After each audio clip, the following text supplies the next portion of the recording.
2分半速刷130，3分半速刷135，6分半速刷140，让别人的上限变成你的下限。本期视频给大家好好讲讲暗黑4的伤害构筑以及防疫构筑，因为现在有很多萌新，这期你一定要看，一点别跳过，仔细认真看。想要高的伤害，那一定要先弄懂这个伤害构成。我用最简单浅显的方式给你讲解明白，不一定绝对严谨，但是逻辑是肯定正确的。首先我们点开这个属性与材料，往下拉到下面那个攻击部分。攻击部分是我们所有的伤害构成。大家可以看到分很多种，有爆伤啊、易伤啊、元素伤害等等等等，这些的所有伤害都是一样的，它们的重要程度也都是一样的。它们区别于在哪呢？区别于在于各种加成以及条件。易暴击伤害就相当于我们暴击的时候会计算到这个伤害。如果说易伤伤害相当于敌人处于易伤状态时，我们会对他们的造成伤害增加。所有伤害就是所有这个类型的伤害都会加深那个数值。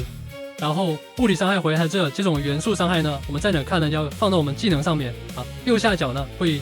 写它是属于什么类型的伤害啊，冰霜伤害啊、火焰伤害啊等等等等，这些的伤害全部都是一样的，只不过条件不同啊，包括像我们巅峰盘里边的一些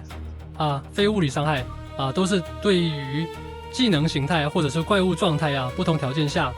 只要是达成了这个他所描述的这个情况，就能吃到这个伤害价。这些伤害里边呢，有2个是比较特别的，就是暴击伤害和易伤伤害。不应该说是这个2个伤害特别，而是2个状态特例。当你的技能处于暴击状态下时，会有 1.5 倍的增伤；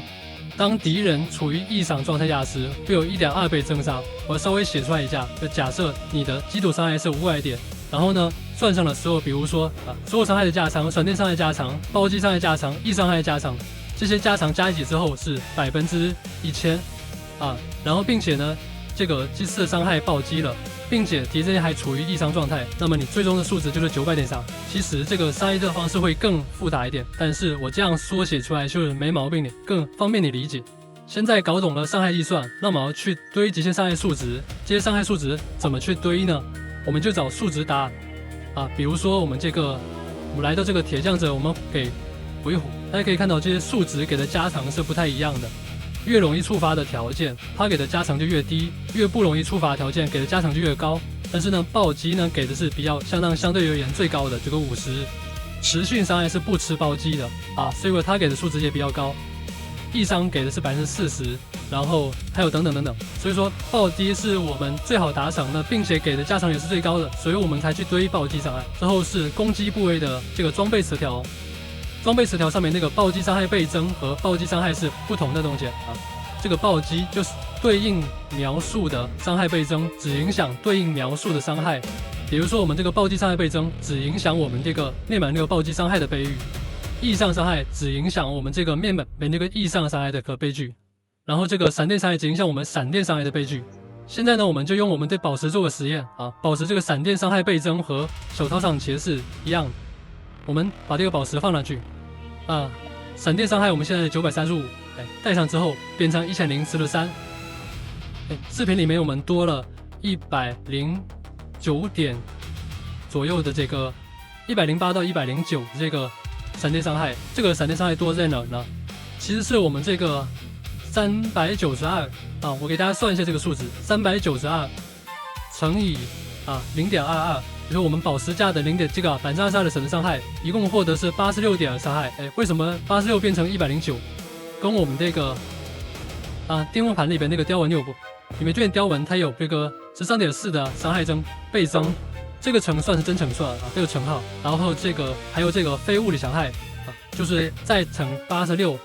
乘以1.268。到这的话，大家应该能明白吧？就是我们面板上本身的哪一个从等级和物品，就是回火就加算那个数值带来的提升，哪一个给的数值多，我们就去对应哪一个对应伤害的倍增。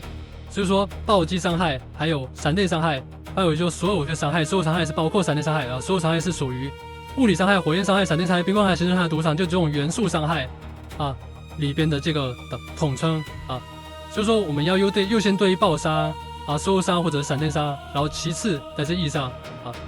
易伤的话也跟我们雕纹有关，如果我们雕纹带了易伤伤害的雕纹的话，易伤优先级也别往前提一提。但是呢，我们在本里边，比如说法师这个职业，闪电伤害可以达到10000左右的这个闪电伤害，所有闪电伤害其实是最重要的。但是装备上它给这个闪电伤害倍中的倍率其实稍微小一点，所以说我们每件装备上最好都有爆伤、闪电伤或者是全伤。接下来还有3个非常影响我们伤害的数值是什么呢？就是我们这个武器伤害，就是我们最开始这个1的系数啊，就是这些倍率乘以这个最基础的系数。所以说我们这个武器伤害啊，也最好是要太鼓，就是2把武器上，无论是猪人副手一定要有这个武器伤害这个数值。还有一个呢，就是我们这个智慧，智慧会直接影响我们这个技能伤害的倍率啊，所以说智慧也是我们很重要的属性。再一个就是我们技能等级，它也是倍率啊，每一级会加很多的这个技能倍率，比如说我抠下来一个3技能等级就变成了618了啊，多一个就是660多了很多的这个乘算啊，倍率也多了很多。这就是我们构成伤害的所有这个重要的字条了。然后我做这期视频的时间是有跨度的啊，现在是5月13号，只是说它这个更新之后呢，把球状闪电的核心技能标签去掉。像现在我就只有42级，大家可以看到我图片就早一点的时候，我球状闪电是带核心技能。所以说等级差了很多，那我们现在这个球状闪电就吃不到这个斗一头的，还有这个星界的这2个核心技能伤害、核心技能等级了。讲完了伤害面啊，我们讲讲我们的防御面。防御面我们很重要的一些属性就是抗性，对应的抗性。这个抗性呢里边宝石是给我们提供最大的一个防御层面，宝石之间差距也非常大。大家可以看到我这个皇家宝石啊，闪电抗性只有1750点。但是这个最顶级的这个宝石呢是4375点，差就很多了，差很多倍。给大家描述这个差的是哪啊？大家看到我们那个冰霜抗性啊，来自冰霜它也降低70%，那么我们那个闪电抗性呢是降低82.4%，这个看似是12%的差距，其实差了将近1倍的伤害。假设我们受到100点伤害，然后呢乘以0.82，我们受到实际伤害只有18点，但是100乘以0.7。我们受的伤害就有将近30点大，最后再计算我们的伤害减免，然后包括现在为什么溶解之心那么肉，是因为又多了一个减伤的城区，所以说输了就会是压缩的很小很小。然后最后给大家上一段打德文12老莫的这个片段啊，可以做到不被秒杀，然后伤害也很够。然后讲一下是怎么做到的，就是首先把那个附魔啊，下面按 S 键，下面有附魔，把附魔带上寒冰甲，这样的话就是暗血瓶也会获得屏障，并且变得更肉一些。然后再带上忠贞信仰这个护人符，它能将这个如果说一次伤害对你超过30%生命上限，它就会变成缓慢的这个受伤。像现在视频里面这个爪子基本是秒杀技啊，但是它就变成缓慢流血，通过暗血瓶和屏障就能回过来。然后砸爆蛇也会掉很多血瓶，你就看到电效血瓶就减，然后看到有掉血的话就直接按血瓶就可以了，比无伤去打这个墨菲说。然后接下来教大家一下怎么去刷新无限传送术啊！如果说刷冲程的话，就带这个陨石术，但是记得要手动按一下，要打到怪才能获得压制。如果说没有怪的话，我推荐大家去带这个魔宠，魔宠的技能里面加点，我点了这个额外冲程1次，以及这个在被召唤时生成2层压制。这样的话，我们在按陈后之前去直接召唤魔宠，无论有没有怪，我们都能再多攒2。这样赶路啊，还有刷怪什么都会很好啊。然后本视频就到这，有我们第一视频留言，咱下期再见，拜拜。